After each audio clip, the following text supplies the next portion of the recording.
อไม่ได้กินข้าวร่วมกันหอยปากแดง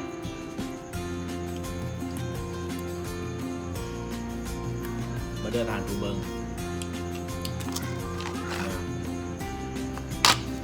กินข้าวเช้าจนเพศอะไรนี่มาจากดำนา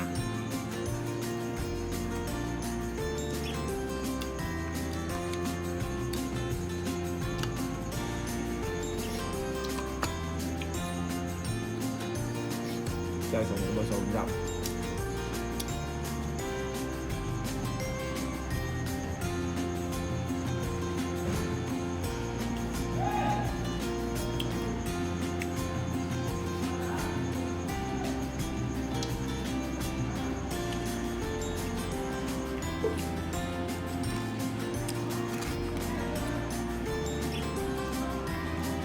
กินหมู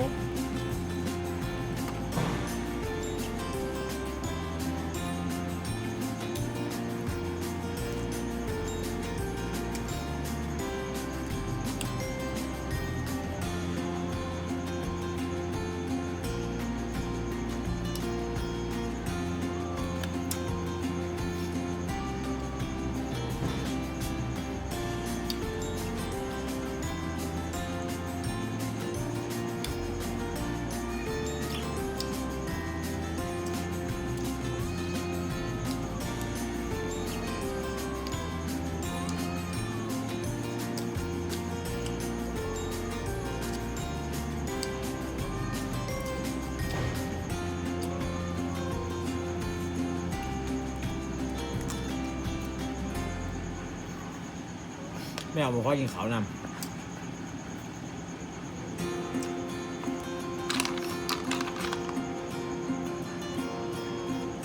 น้ำพ้นออกไหมเนี่ยมีเป็นอย่างนึงนี่อย่างเนี่ยคนเขามาขายให้เสา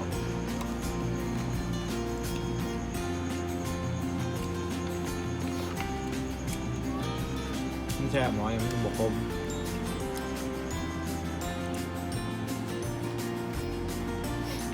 กระจายสมกินแบบกระจายว่ามันจะ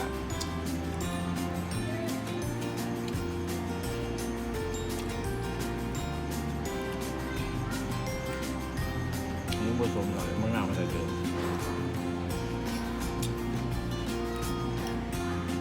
กินมันหลายๆมีหวานคือเขา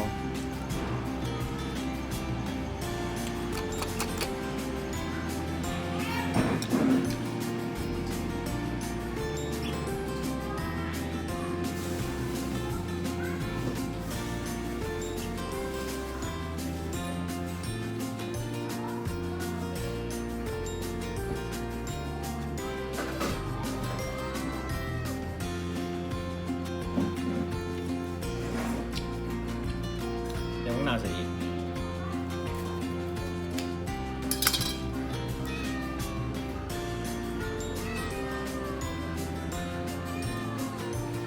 น้ำพุงน้ำ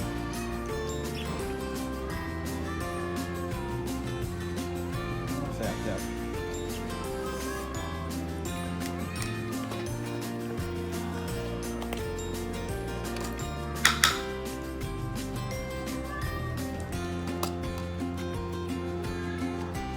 ช่องถอยกินคนเดียว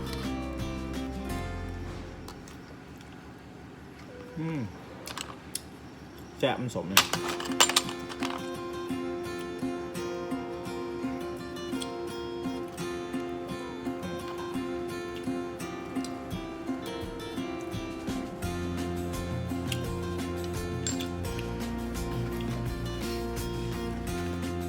ผมก็ได้กินข้าวซวย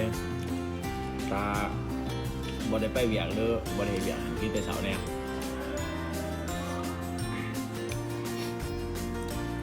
ไปเวียงแล้วก็เลยกินข้าวเลยตรงมือช่วยงานเลยนะน้ำเจ้าช่วยนาแป้งพัดแขวยังได้แป้งพัดแล้วไม่อยากกินข้าวไว้ตื่นมาเลยเวียงโหลดบุญยากินข้าวช่วยกันไรกิน เพ่นมาเรียกก็ได้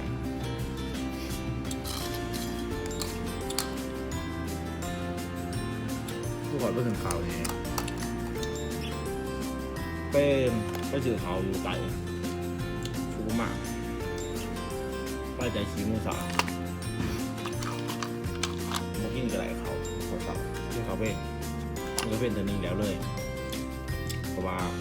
คนสาวก็ไปแจกอยู่บนระดับขึ้นเขาเลยเลย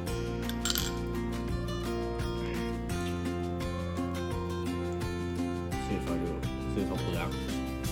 ข้าวเหนียว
เรากินตัวละครับกับเขาเพราะตัวนึงเขาฝันนึงนี่รับตัวสายรถบ่หอดที่หาตัวอีมซึ่งเขาเนี่ยบ่หอดเจ้าครับ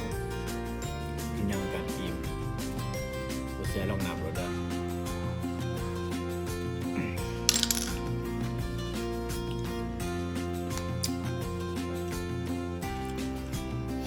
คือกินเหลือประมาณ15 ครับอีมที่เขาเงาเนี่ยนำมึงหรอกเจ้าเขาไม่เคยนับเราก็จะรู้ครับจะก็กินห้อยนี่แหละแล้วก็เป็นตัวละค่าของข้ามเขาคำนึงแล้วก็ห้อยนี่ตัวนึงแล้วมานับบนห้อยประมาณ15 ตัวนะ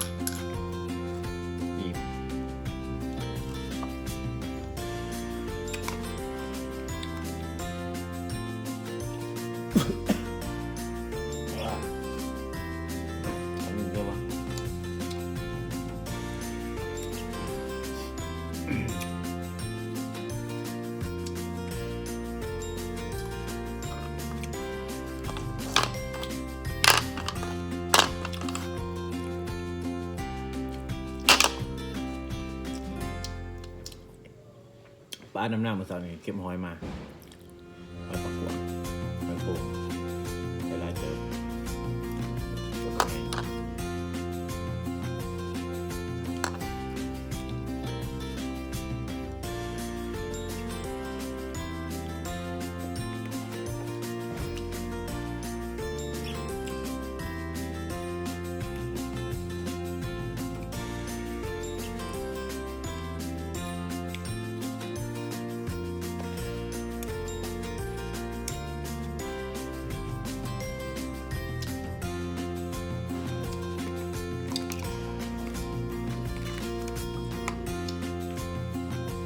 ไปมาจริงๆ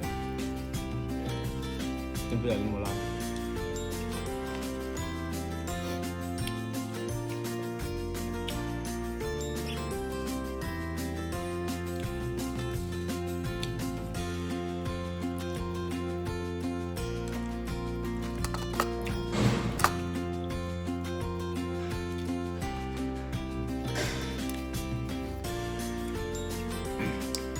ได้กับฝากติดตามในเรื่องก็จะขับเบิ้งพี่คลิปแรงสำเร็จละฝากกดติดตามเลยเนาะ